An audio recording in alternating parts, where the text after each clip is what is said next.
Good evening, and welcome to Missouri on the Fly podcast. With tonight's guest, Dave Kollman of DJ Kollman Sales.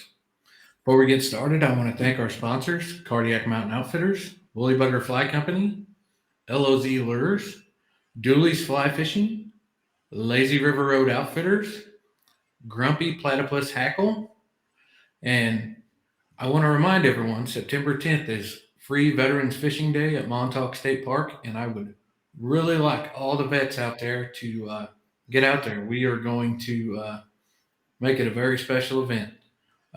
Stay tuned because we are going to have a lot of more information coming out about it. Dave, man, I have had these two bobbins that you made for me, I think a year, maybe longer, and I absolutely love these things. I have tied hundreds of flies with them, and I mean, I've really rinsed down on some flies with them, and I've yet to break one. It just how they fit my hand. I mean, I something about them. I absolutely love them. What do you think about them? What really possessed you to make them exactly the way you have? Daryl, that was a 20-year obsession. I liked wood. I liked woodworking, and I've been tying flies for longer than I can remember almost. And I never liked the little wishbone bobbins. And of course, I started out with bobbins that the tip always cut your thread, so that was frustrating right off the bat. And everybody went through that. And so I thought I gotta find something that I like and see if I can incorporate some wood in it. And sat down and did some drawings and played with some designs. And I've got a whole drawer full of prototypes that I don't even know if I ever put a spool of thread on most of them. Yeah, I probably did to just see how they work. But so that, like I say, that was about 20 years ago, and they evolved a little bit, and they finally got to the point where they were working, and I got the ceramic tubes and all the rest of the parts and pieces, and it's been fun. It's just like I say, it was literally a 20-year obsession to make these things. I started out with a commercial turner to make some, and that didn't work, so I ended up finding a wood lathe at a garage sale, and I knew nothing about a wood lathe, even though I enjoy working with wood and have all my life. Um, Learned how to work a lathe and learned how to turn these things and got them to where I wanted them to be, and the rest is sort of history, I guess you want to say. It's been fun. I, I I get a lot of different woods that if I can get some strange woods, I like to tie with or make my bobbins with hardwoods, mostly closed grain hardwoods, so they take a nice finish, and so they worked out well. And I've been selling these things for I don't know, maybe 10, 12 years already. Got them all over the country. Got them in Australia and England and Finland and South Korea and Japan and a ton of them around the states here. So different species of wood over the years. You So know, it's that's funny that when I initially ordered these, I still had my trimmers and hadn't had my brain surgery yet. So my original intention was that they might have been a little heavier and helped with to control my trimmers a little bit when I was tying, and it did that. But it's not that they're really any heavier. It's how they fit in your hand and how it just your hand just wraps around it. It's the comfort level um, that it implies with it. I mean, I've it's just amazing how well these things work compared to just the regular wishbone. It gives you something to hold on to. yeah, Um, yeah. and for me, that it's just made a world of difference. Well, good. I appreciate that. I've had some guys that had bad arthritis in their hands that really like those bobbins too, and they use them just because of the bulk of it in that sense versus holding on to the little tiny tube on those wishbone type designs. And I see there's a couple of companies out there that are making bobbins now that have a little more bulk to them, but still the majority of them are the little wishbone $3.95 versions. But they'll always be there. But it's like I say, it's been fun. So For me, a handcrafted item that somebody's poured their heart into. that's made here in America. That's you've taken the time that you've tested this. You've made sure in your own time, your own space, making sure that this is going to be something that works. It works for you. If it's going to work for you, there's a pretty good chance it's going to work for others. And you've made an incredible product. Uh, Oh, thank you.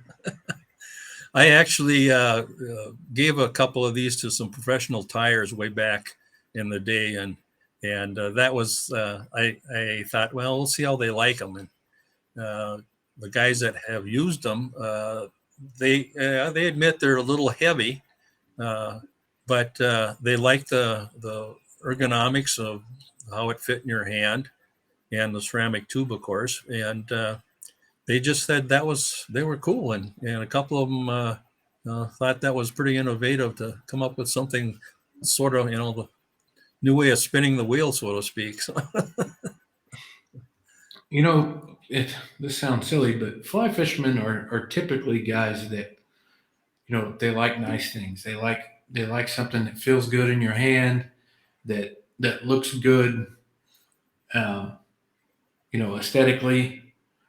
And if they want to take it when they're done fly fishing, they want to take it and set it on a shelf and look at it. And then when their grandkids pick it up, they can just take everything that they've had that's nice and looks great and pass it on to the next generation. I can tell you, I will have this bobbin until I can't tie again, and or can't tie anymore, and then I'll pass it on to my kids. I mean, my 10-year-old daughter, she ties flies, and she would just love to have these, and I won't give them to her. But it's a great process. And what really give you the idea that hey, I want to make something that's mine? well, I had, like I say, I've always enjoyed tying, and I've always enjoyed woodworking. So I thought I got to try to put something like this together. I found a bobbin made by a guy called Perry Morris back in the 40s. He was Mhm. over in some close place in the New England area, and he apparently mass produced these things. And uh, I don't think they went anywhere, although he had a lot of them, and I've seen them in mostly in antique stores. In fact, the one I bought from somebody down in your part of the country, and I was up in northern Minnesota in an antique store a number of years ago, and there was one sitting in a display case up there, and they were in essence sort of crude. There was just a steel tube with a slot in it. It was sort of a conical shaped, and you had to actually spool the thread onto a little spool that fit into a little housing at the base. And but it was sort of like, I like that, it's sort of cool. And I don't think I remember right, there was a little bit of adjustment. I think there was a set screw on the side you could set a little tension on, but it was pretty crude, and I thought, there's got to be something better than that out there. And so I played around, like I said, with a bunch of different designs. I got access to a ceramic tube, and that's made in the States. And that was my biggest crutch to get to that level.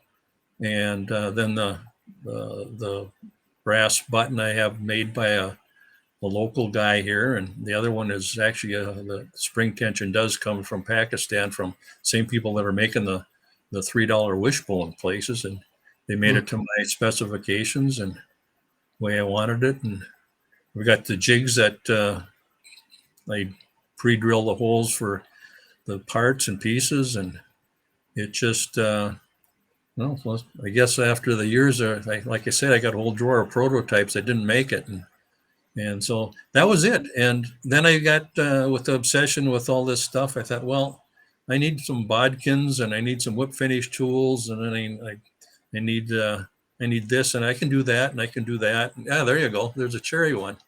Yeah. Looks familiar. So I started making those, and the bodkin. I said, well, okay, all it is a needle stuck in a Hmm. piece of wooden dowel. In fact, my very first ones was a wood dowel with a needle stuck in the end of it. I probably got the needle from my mother out of her sewing kit, and pretty much that simple. But again, I thought I can make this with wood, and it's it looked nice. And of course, I had some round ones, and I thought, well, okay, those are going to roll off the end of my table. They never did because I always stick them in a little piece of foam on my tying bench. But I thought, well, I'll put a square tip on the end of the things, and then they won't roll off the tying bench if somebody's literally putting them on the tying bench. So then I got into the whip finish tools and just basically put a wood handle on those, and that wasn't anything difficult. And then I got into some brushes. I took a mascara brush and just stripped the plastic off the handle and made a wood handle. It again, sort of a glorified dowel. And I use that on some of my synthetics. We talked earlier about making synthetic pike flies with Kanekalon synthetic nylon hair extension material, and I brush that out with that brush and on the opposite sides of Kollman. So that worked out pretty well. I gave those to a couple of guys. I said, try these out and see how they worked. Got a lot of prototype junk out there that like, all my tying buddies get to play with and see how they like it. So that worked out, and basically for my own use. I don't sell any of those yet. Nobody even you're the first ones that know they even exist, other than the couple guys that I gave to try out for prototype stuff. But so that's been about where it's at, and I pick up some wood here and some wood there, and if I like it, I crank out some pieces. And like I was saying earlier, I got a hold of some buckthorn this last winter, and finally got it dried and cut up and made I think about a half a dozen buckthorn bobbins. And some of them actually, I don't know if you're familiar with buckthorn, but it's it got a black berry on it, and literally it's got thorns on it that would and I've been ripped up by a few of them when I walk through the woods when I'm fishing. But that buckthorn, when it glows into a whole chunk of wood, is still on that piece of wood yet. And I got a couple bobbins that there's actually a thorn piece going through the bobbin, sort of gives it a little character other than just a plain piece of wood. So so some of that kind of stuff, and I pick up some good wood when I go out to Arizona.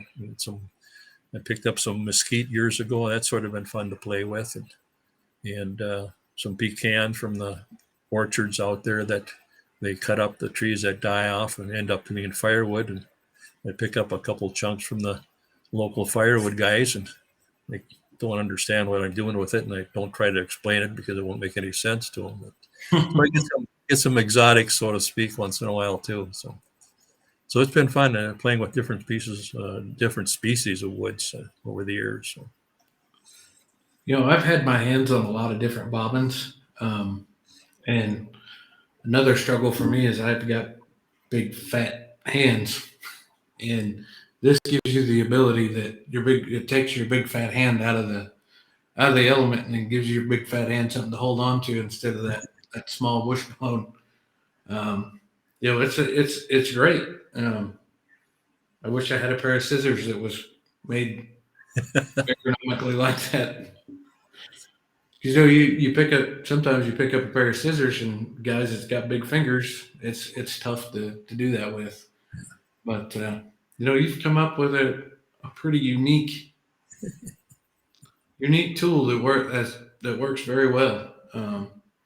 I took these with me to Salbug and a couple other fly fishing shows this year, and every time it's, where'd you get those from? Where'd you get those from? It's like I can't remember. It took me forever to find your contact information to get back a hold of you. Now that I have it, I'm not going to lose it again. They I tie a lot of flies with bucktail, larger streamers that you really got to wrench down on the hook. And I've used a lot of tension on these, and knock on wood, I have yet to break one, and it doesn't break the thread. I mean, I tie anything from down to a usual into a size 18, size 22, pretty small flies, up to 2/0 hooks, and they work exceptionally well for both of them. They hold the thread great. You can hold whatever tension you want on them, and it's simple. It's simple. It's handy. It does exactly what you want it to do, and that's great. Um, you told me you were talking earlier about using you had made some whip finishers. I'm going to have to order me a whip finisher and probably two more bobbins, so that'll be a good thing. So where do you see this going? You see you trying to make some other products to broaden your I guess your spectrum of uh, sales, or just stick with your bread and with your bobbins that have done well. Well, I probably sell more bobbins than anything else, but every once in a while somebody's looking for more than just the bobbin. But there's a lot of, I shouldn't say a lot, but I know there are probably a lot of people that uh, they don't know I make other tools also. But it's like everything else. You can get that bobbin down at your fly shop for $3.95, and if you want to spend the kind of money that I'm getting for these things, it's not in everybody's budget, and I understand that. But it's the elegance, and I think the majority of the people that have been buying these things understand the quality, and like you say, that it is simple, and I wanted to keep the simplicity of it. I didn't want to have to sit down and tighten up tensions like the right bobbin has. Maybe I shouldn't say names, but uh, tighten up tensions, or some of them actually have to re-spool your thread onto another spool to tie with on a bobbin.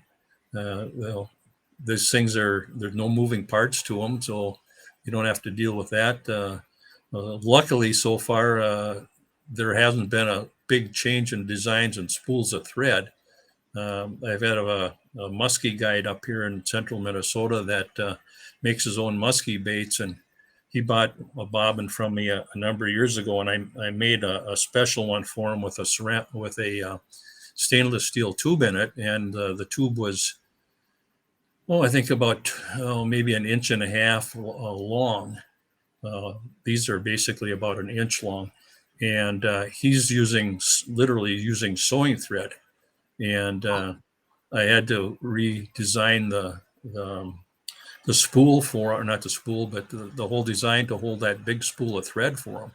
And it was a little thought process, but it did what he wanted it to do. And this guy, he ties bucktails like we tie, number 14 atoms or something like that. And I mean, he's Mm. going through a lot of stuff. He buys his marabou by the pound, and he doesn't just get a pound. He gets like maybe 8 or 10 pounds at a time. He makes inline spinner baits for musky Wow. fishing, and I was kidding him about, because he's only got about 3 clients at fly fish, and Mhm. one of them is a close friend of his, and I kept telling him, and he sees all these flies work on muskies. 2 years ago, he came out with some kind of a musky fly spinner bait with all kinds of hair, or not hair, but feathers like we would use for some of our streamers and stuff. He's making musky baits out of these things, and they're working well for him. He's selling a lot of them all over. He hits all the major musky shows around, and so it was a little challenge, and I was up for a challenge to do something like that. So I designed a bobbin for him to use a big ass spool of thread, and along, he's tying these on huge uh, uh, tr- uh, treble hooks. Mhm. So he's got a gap there, and that long tube, fit what he needed. So that was sort of cool. I got to do that for him, but it's yeah, I don't know. Like I say, it is simple, and like you say, I wanted to keep it that way, so I wouldn't have to deal with all the moving parts and everything else. And it's been fun. It's worked out. And, sometimes you fall into this stuff, and it does what you want it to do. But all these other the whip finish tool and the bodkins I've been making for a long time. And usually, if somebody buys a couple bobbins, and you probably experienced that, you got a free bodkin. So I see that happening once in a while on some of my orders and stuff. And I have a guy out in Pennsylvania that I think he's got 5 or 6 of them now, and I think it was last year he got a hold of me and he says I broke the tube. And he says, well, I can replace that. And so I said, send it back and I'll put in a new tube for you. So I put in a new tube and send it back to him, and he's back in action again. He thought that was cool. So I had, for years, I had no way of getting those busted tubes out. And I had a ton of busted tubes, and I'd cut a thread and I'm sitting on over a concrete floor when that thing hits, and you haven't experienced that yet, but I've had a bunch of bobbins over the years that I cut the thread and it drops to the floor and then sort of turns over and hits that floor, and then literally shears that ceramic tube off right at the base of the wood. And I had no way of getting that busted piece out of there. And some of my bobbins that I had wood from people that had some association with, I thought, God, if I could get these things out of here. So I was talking to a guy in Iowa one day at the Fly Expo up in Minneapolis, and we're talking about that. And he says they're ceramic. He says you can heat the hell out of those things and soften up that epoxy. And so I said, okay. So I got back home and I think I had 1 or 2 laying around okay. So I stuck a hot needle in there, and I think about five times later, I was able to push that old busted ceramic piece off and slide in a new one and epoxy it down. And I had a friend of mine that he had some friends that he had sold a couple of those to, and he had, in fact, we were at a tying session at Project Healing Waters when he cut off his thread and it dropped on the floor, and it was a tile floor there, and I could hear it snap, and I said, oh, there goes another one. He ended up, I don't know, for some reason, he had 4 or 5 of them they had. And I said, bring them over. And he said, I'll put new tips in for you. There's nothing to it. It's pretty simple. So he was relieved that his bobbin wasn't history, so I could fix it for him and make it work again. But for quite a few years, I had a whole pile of those things that I had busted when they hit the floor, and had no way of fixing them. So. And I haven't, other than that, those 2 individuals, those are the only ones I've ever had mentioned anything about broken tubes. And I always I never put anything in my notes about, I can replace the tubes, but I should probably include a sentence about if you break one, I can fix them. So, It's kind of neat because it's ingenious that it's not made as one piece. So, like you said, you just heat her up and pull it out, and then you can replace it. yeah. That makes a world of sense, because I know that there's a lot of bobbins out there that are quite expensive, but it's one entire piece. You break that bobbin, it's done. Yeah. Yeah. Yeah. Yeah. It took me a long time, a lot of research to get those ceramic tubes where I wanted them, and I have them made to the way I want them. And I've had people ask me for them over the years, and I think a guy in Australia looking for those here recently, and I shot him a price, and he says, "Yeah, I like the design, but I can't afford that kind of thing." And he wanted 30 of them. I thought, "Holy crap, 30 of them? 30 of them!" Yeah, I think he was obviously going to make his own bobbins. I suspect, but so So these ceramic tubes, I'm sure you got to order them by the hundreds or if not thousands. hundreds at least. Yeah. Yeah. When I first gotten lined up with these people, I called them up. I mean, I don't even know. I didn't even have a computer at the time. I found out through a colleague of mine about this stuff. I was familiar with the ceramics, but I didn't know who made ceramic tubes. So I called up this company, and I literally faxed over my designs and specifications, and they said, well, yeah, we can make those. And I said, do you have anything in a stock piece like those dimensions? And they just cut them. I don't know how long they are, but they cut them to length for you. And they said, yeah, we have that in a stock length, and or stock these diameter. We can come to length. So, I mean, I'm talking a guy in central Minnesota talking to a major corporation, and I said, "How can I buy these from you? You got a credit card?" I said, "Sure." He says, "Well, we have a $50 minimum." So that was 20 years ago. Got 50 of them. They've gone up quite a bit since then, Oh, I'm sure. and so has the minimums.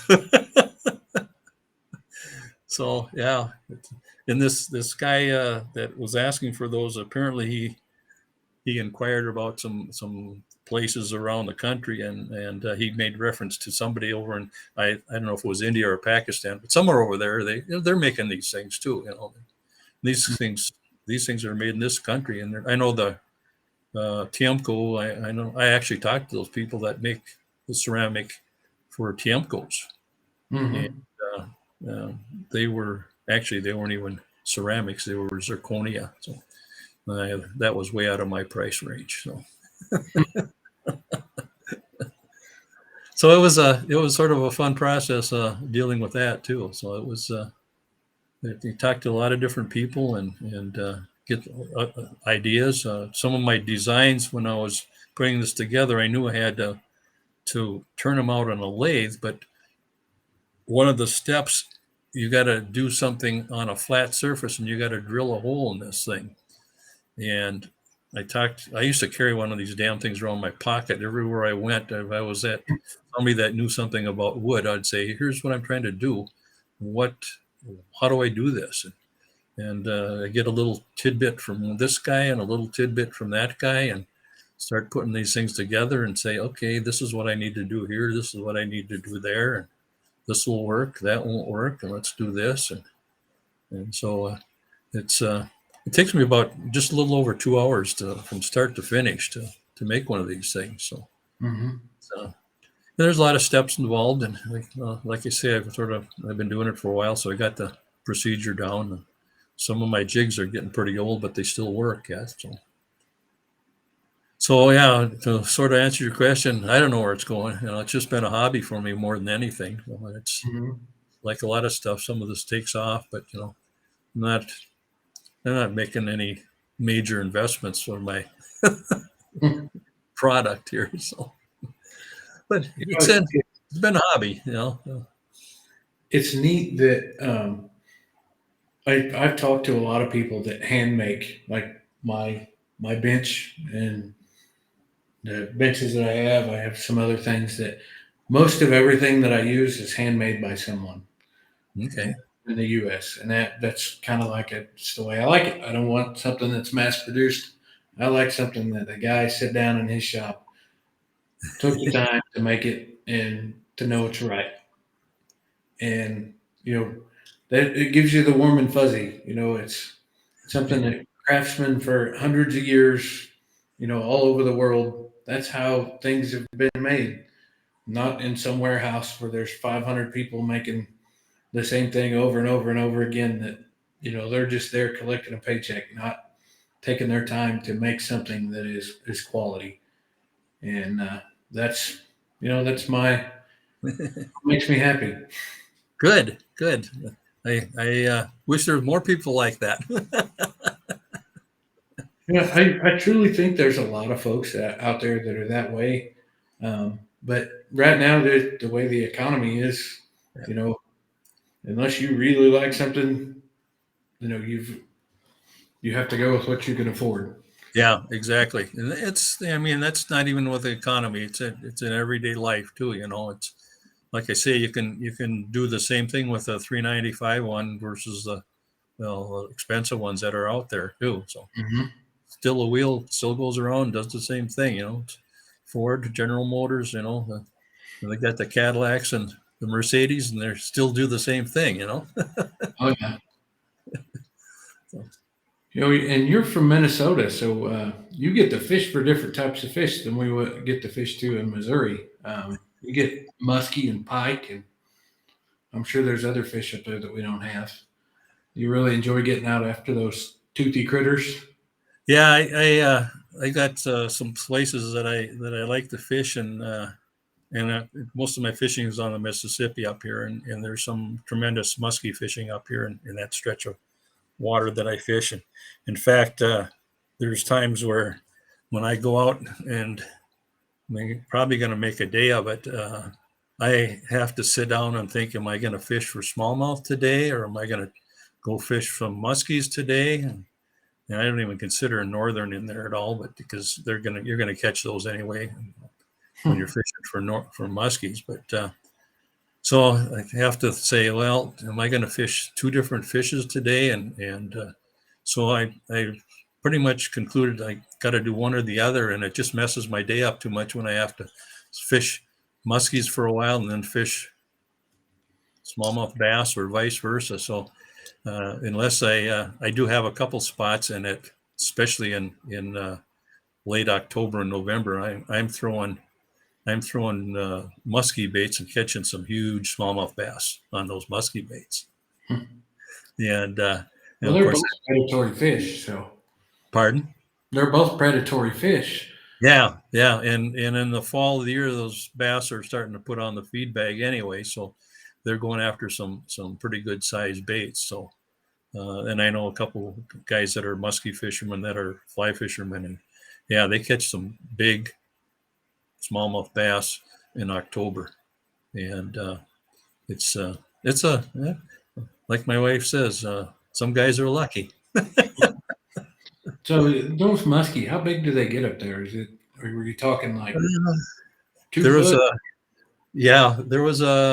just was it last November, December?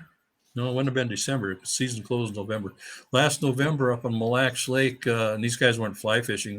They were throwing conventional tackle. You got some kind of a state record muskie out of Mille Lacs Lake, which would be known for big muskies anyway. And the guy hauled it around for almost 2 days to find a scale big enough to weigh this thing for Wow. official weight. And I don't remember what it was, but it broke the previous record by more than a couple pounds. And that was, I think that was in November. See, we had seasons up here in this part of the country, and so our bass season closes like the third week of September. Panfish are open year round. Muskies close, I think the end of November, 1st of December, something like that.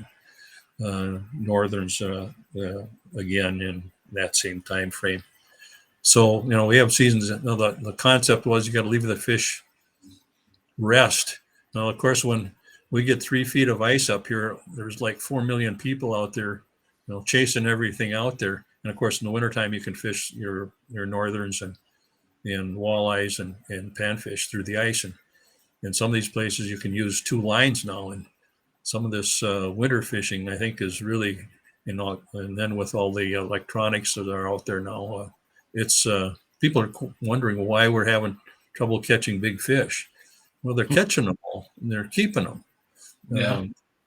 Like I had mentioned earlier, I got some friends of mine that come up from St. Louis every year to fish, and they are always amazed at, this goes back a long time now, amazed at the size of our smallmouth up here, that they're so big. And he says, well, why? I said, well, we've got several sections of the Mississippi. It's catch and release, and there's a slot limit on those. And it's shown that slot limit has increased that overall size of those smallmouth bass, because they're not keeping the big ones, and they're letting them go. And they've done that they expanded that a number of years ago, some more of the river. And I talked to a biologist about it for another section up further north, and he says there isn't a problem up there. They actually let these fish go, these big smallmouth. And of course, muskies you got to have a 54-inch muskie before you can keep it, and that doesn't happen very much. So that's all catch and release. But there's people. I was talking to somebody just the other day that he was watching some woman fish somewhere, and I don't remember where it was anymore, but she caught a small muskie. She had no idea it was a muskie. He says, well, you can't keep that. It's a muskie. And she ended up letting it go. But I'm sort of surprised because there's some people would say, oh, it's a northern. And well, we even got slot limits on northerns now. So it's like I say, I've talked to these guys that come up from St. Louis, and I said, well, you've got good smallmouth fishing down there, and he says, yeah, but everybody's keeping these things so they don't get big. And I said, yeah, that'll explain it. So Yeah, our rules on smallmouth, we most places in the state is if it's over 12 inches, you can keep it.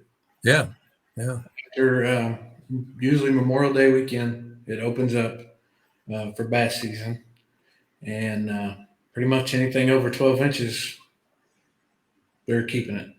yeah. See, People, that's people don't realize the amount of time it takes to grow a 18-inch smallmouth is 10 years old, yeah, yeah. and It's people, interesting. Yeah, a you know, largemouth could be born this year and then 2 years from now be a 5-pound fish. down Small, your end of the country, not up here. small, smallies don't grow like that. No, no, but of course, we got all our water gets hard in the wintertime, so everything slows down. But you guys got pretty much growing season all year round down there. I mean, I know it gets cold down there sometimes too, but yeah, up here everything slows down. And they've done a lot of work with bluegills on Mhm. lakes, and they've got a ton of lakes in Minnesota now that have restrictions on bluegills. Some lakes have a limit of 5, some lakes have a limit of 10. Typical limit in all the other ones was like 20 bluegills. So I knew some guys that they're hardcore bluegill fishermen, and they would take their wives out and their girlfriends, and they would catch their 20, and then their wife would have 20, and then their son would have 20, and his girlfriend would have 20, and pretty soon they're wondering why there aren't any fish anymore, Yep. and they have no concept that, hey, you just got 80 fish for one day, and they go out a couple times a week, or a couple times a month, or whatever, and pretty soon you got 30, 40, 50 more people out there doing the same thing. Don't you think that's going to take a toll on the population? And You know, so they're really realizing that now. that's something similar happens here all the time. Yeah. In the state of Missouri, we have something called trout parks, Okay. and a few months ago, I actually went and tied flies at a free fishing day for kids at a park here in Missouri, and there were people showing up with kids that couldn't even hold a fishing pole, get their tag to get their 4 free fish for the day. Yep. I mean, how does that make sense? It's a free kids fishing day, but you and I both know a kid that's 3 years old can't even hold a pole up, much less reel in a fish. And I talked to the guy there that was the supervisor. He's like, "Yep," said nothing we could do about it. Kid Yeah. there was a tag, Yeah. free fishing day. Yeah. Yeah. And I know there's people that go and they'll be them, their wife, and however many kids, and they'll buy everybody a tag, and before the day's up, everybody's tag will be full, whether everybody caught the fish or not. And for me, that's it's I don't know, you call it the golden rule or whatever. It's if you're honest, you know you should be honest about everything. Yeah. It's a different world out there, and the next thing is I hope these people are actually eating those fish. They're taking Mm. them home. What are they doing with them? I hope they're cleaning them and eating them. And I think most people, I shouldn't say most people, but up around here, there's, most of the people are eating their fish. But I'm sure there's somebody that, and I won't, I fish a lot and I don't bring anything home. And I have a hardened rule that if I'm going to bring something home, it's got to be in the last half hour of my day, because I'm not going to be dragging fish around with me all day long especially if I'm waiting. And then you got to clean the damn things yet too. So So many people that my wife and I talk to, is we fish all of the time. I mean, we go, we camp for days, and we'll fit. That's all we're going to do is fish. And today it's July, and I have maybe kept three fish this year. And Okay. those were three fish that my daughters caught, and they killed when they caught them. Yeah. No, And, that you're not even getting close to damaging the population. and I catch a lot of fish, trust me.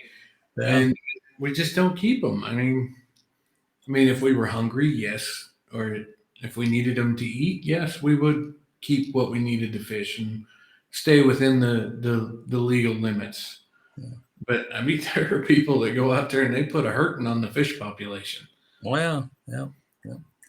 No, yeah. I have a spot I fish up on the river, and it's private property, even though the river's public.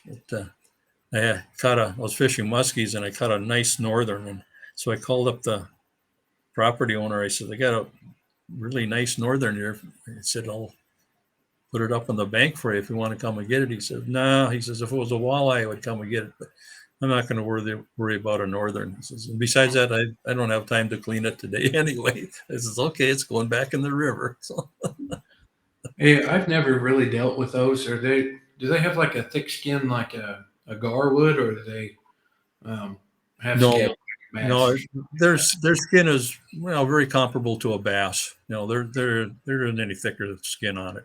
Their scales are really fine. Hmm. So I mean, uh, I would say a carp would have a much heavier um, skin on it than a northern or a muskie by a long shot. So There's so many fish out there that you can catch on the fly that everybody look over and they consider junk fish like carp or gar or I mean northerns and pikes and different fish like that normally people here I know don't fish for it. That I mean, if you're not near a trout stream, you have a fly rod in your hand, you can catch gar, carp, bluegill. I yep. mean, anything that swims in the water will eat a fly because they eat things that are natural in the river, and Well, you can make anything yeah, out of a fly, pretty yeah. much. I had I was down the river Tuesday, Wednesday, Thursday, and had a friend with me, and we were in a parking lot, and we're getting out, and we pulled out our fly rods, and there was a guy in a Uber waiting for somebody to pick him up or whatever. But anyway, he says, "Guys, trout fishing," and my buddy says, "Well, this is the Sauk River."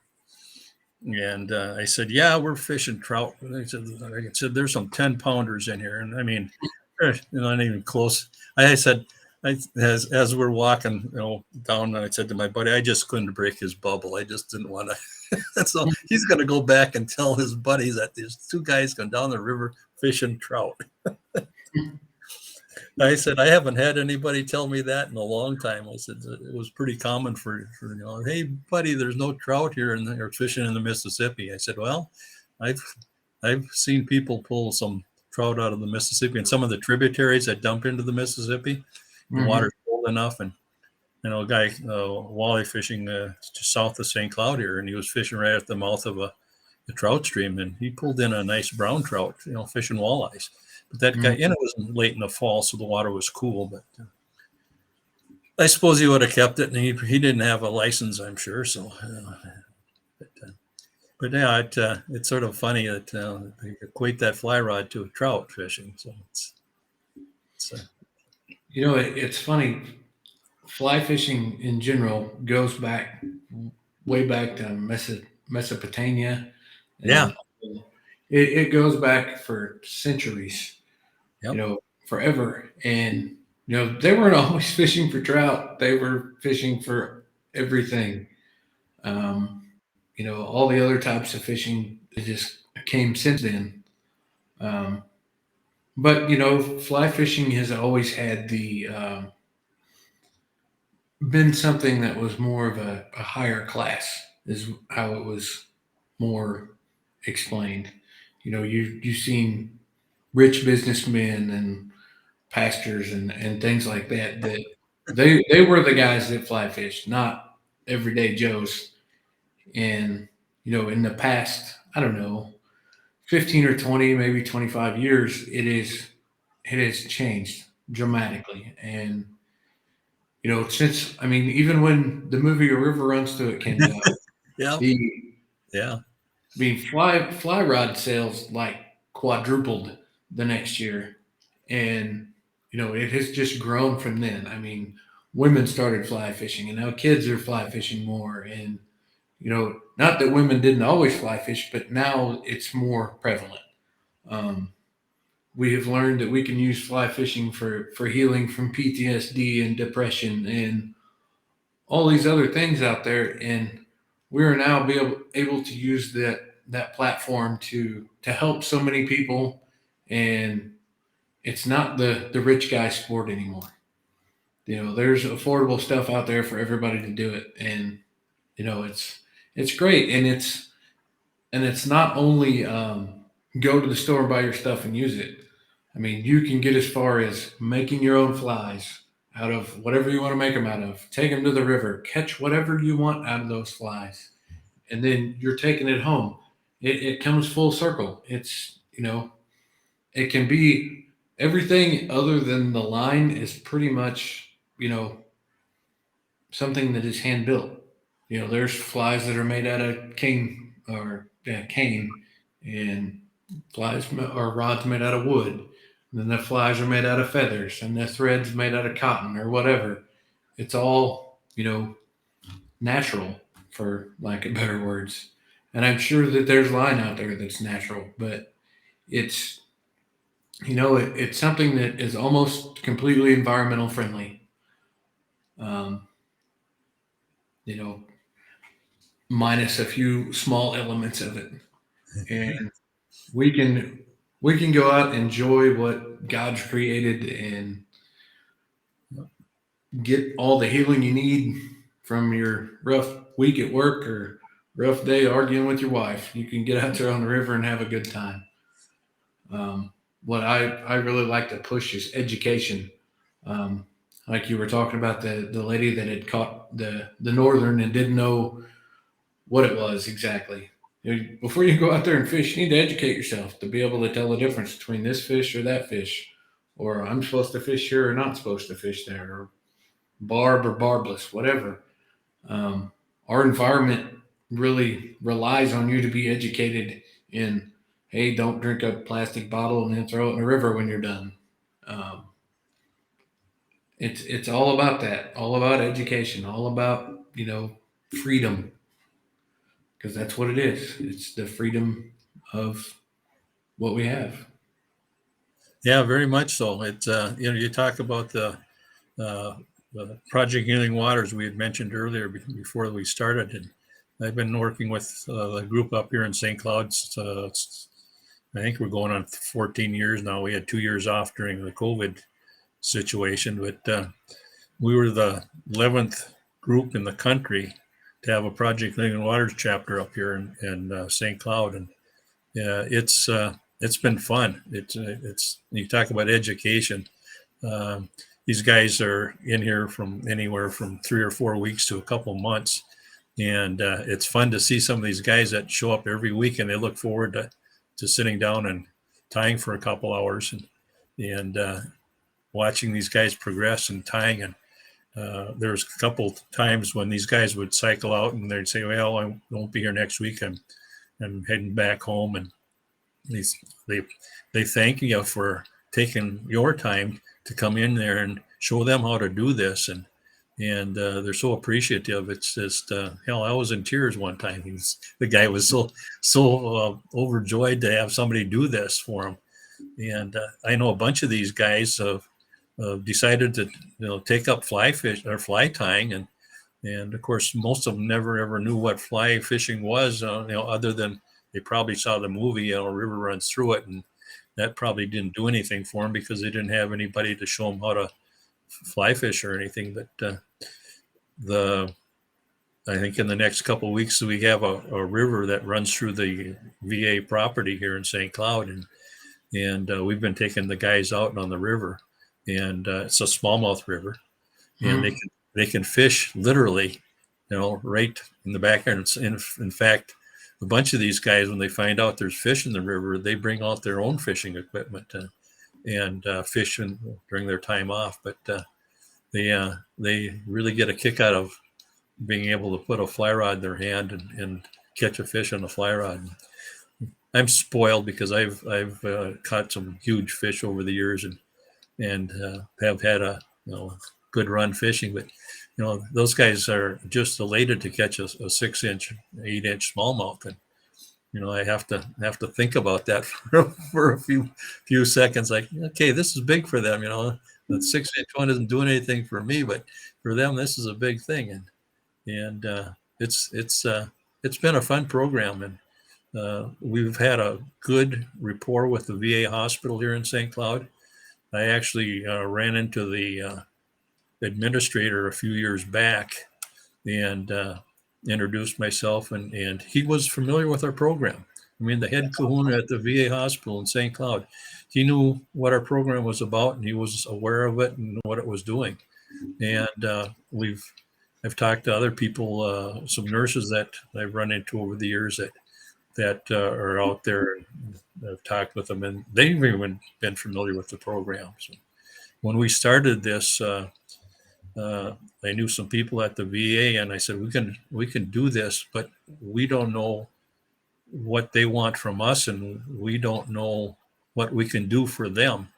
And we sat down with a couple of them, and we said, this is what we can do, and we don't know if this fits into your program or not. And we put a meeting together, and we had like 35 VA staff at this meeting, and we said we can tie flies, we can take them out casting because we knew the river was back there, and they thought that was pretty cool. And it took almost 2 years before we actually sat down and tied a fly with them, government red tape and all. But it happened, and we went through. We had some of the $9 vices that they didn't make it 1 year, and now we've got all kinds of all our vices are regal and got some decent equipment now, and it's worked out well. And like I say, I know we've gone 13 years already on this, and 2 years we're laid off, but it's been a good program. The guys are really happy that's come back, and we even had a couple guys that were here in the wintertime tying, and they said we have to come back in the summer for a maintenance or refresher course or whatever they were doing, and they knew that we fished on the river. And the guy says, when you guys fishing on the river? I said, well, July and August. That guy showed up in August. He brought his flies back with him, and we went out and fished. That's awesome. You Yeah. know, we are starting a program at the Poplar Bluff, Missouri VA. Actually, I've had a couple calls this week with them folks about doing a tying program and a casting program with them. Um, what I talked about with September 10th, the Okay. Freeholder and Fishing Day at Montauk State Park. I've been tagged by the state park to set that program up this year, and I had contacted them about bringing some vets down, and then it went from bringing vets down to let's start a program down there to do it at the VA hospital, and they're super excited about it, and I'm super excited about it. I can't wait because that's the VA I attend, so Yeah. it'll be something that's it'll be good for the guys down there, and it'll be good for me to help those guys. Sure. Yeah. I know some of the programs uh, worked through a VA for the early years, and then something happened, and there was some discourse between the groups, and so a bunch of these chapters ended up going to like the local VFW or Mhm. community centers or something like that, and not directly associated with a VA hospital, other than they're all vets yet, but they were off site, so to speak. So I don't know what was going on there. I'm going to go out on a limb and say it's probably politics, but Yeah, we, like you say, our group up here in St. Cloud has been it's been a tremendous association with the two organizations. So It's been fun. It's been a fun ride. Well, I appreciate you being on the show tonight. These are some great things, and I'm sure our listeners will be there, very interested in where they can get a hold of these bobbins. If before we go, you want to go ahead and give them your website, your Facebook, anything that you want to share? Oh, you can find me on Facebook. Just punch in my name. I guess under the search thing, something will pop up. I'm still amazed at the technology in the media realm these days. Other than that, DJK Sales at AOL.com will get you there. Also, I've got another one, DJ Kollman 43 at Gmail. Those are the two places I'm at, or they can get through you. I know you know how to get hold of me. So Oh yeah, anybody that if you're interested, send me a message, send me an email. I will definitely put you in contact with Dave. Again, these are great bobbins. I love them. I appreciate y'all listening tonight, and I will definitely talk to you all soon. And we will have another show on Sunday. Thanks, y'all. Have a great week. thanks, Daryl. Appreciate it.